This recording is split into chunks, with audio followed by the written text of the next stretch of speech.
Assalamualaikum warahmatullahi taala wabarakatuh. Okey, hari ini kita akan buat perbincangan mengenai soalan struktur yang latihan struktur yang minggu lepas pada 5 hari bulan. So, kita tengok dulu soalan struktur kamu. Soalan pertama ya. Okey, soalan pertama dia nak minta apakah maksud ultrasonik. Ultrasonik maksud dia frekuensi melebihi. Ingat mesti ada perkataan melebihi.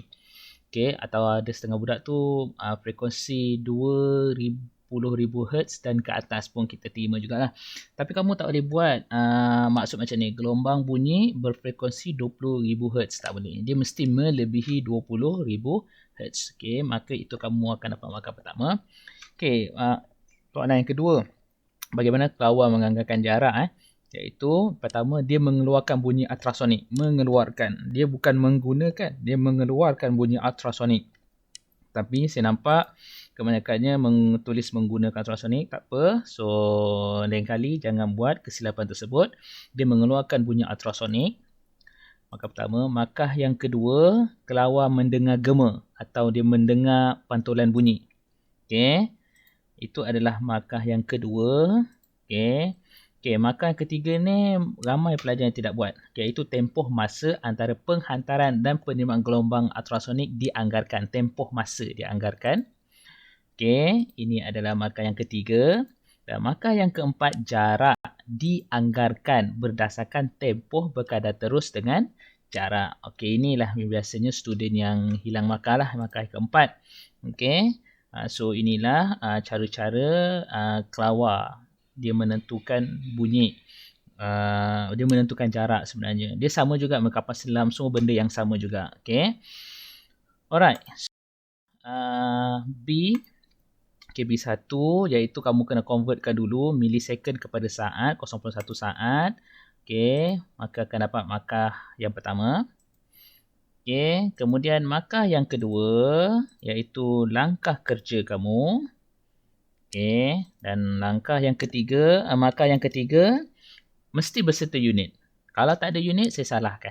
Okey, kena ingat tu mesti ada unit. B2, tadi B1 typing error situ. Okey, kita guna V sama F lambda. Okey, kemudian kita akan dapat 0.03625 meter. Inilah jawapan dia. Okey, so markah yang kedua pun mesti ada unit juga. Okey, jangan tak ada unit. Soalan pilihan. Soalan pilihan ni kebanyakan kamu suka buat karangan. Okey, saya bagi tahu sekali lagi, untuk teknik menjawab fizik, kamu mesti buat dalam bentuk points. Pertama. Yang kedua, kalau dalam soalan pilihan atau soalan modifikasi, kamu mestilah buat dalam bentuk jadual. Okey, seperti jadual seperti macam ni. Okey, maka yang pertama iaitu low density, ketupatan yang rendah, atau low density string, ketupatan tali yang rendah. Okay, jangan tulis low sahaja, tak boleh. Ataupun kamu tulis rendah, tak boleh, tak boleh. Okay, so alasan dia, itulah alasan dia. Okay, lain saya tak terima. Okay, B mesti high tension, tegangan yang tinggi, frekuensi yang tinggi. Kalau cakap cikgu, alasan atas dengan bawah sama boleh? Boleh. Alasan yang sama tapi aspek yang berbeza, tak ada masalah. Okay, tapi di sini ada student yang buat kenyaringan untuk amplitude. Okay, C, tali yang lebih pendek. Ada kamu dia tulis nombor. Saya dah beri nasihat pada tahun lepas, jangan tulis nombor. Okay, tulis sama ada pendek, panjang, ataupun tinggi ataupun rendah. Okay, jangan tulis nombor. Okay, menghasilkan frekuensi yang tinggi ataupun gelombang yang rendah, panjang gelombang yang rendah. Okay, string mestilah stainless steel. Ini kamu jangan tulis stainless steel, tak boleh. Kamu kena tulis string material stainless steel atau jenis tali keluli. Jangan terus tulis keluli tahan karat, tak boleh. Saya tak tahu apa tu. Betul karat tu apa? Kamu kena tulis penuh-penuh macam saya buat kat sini. Jenis tali keluli tahan karat. Okay, sebab apa? Does not break easily, tahan lama, tidak mudah rosak. Okey, ini 8 markah. Dia ada 10 markah, mana 2 lagi.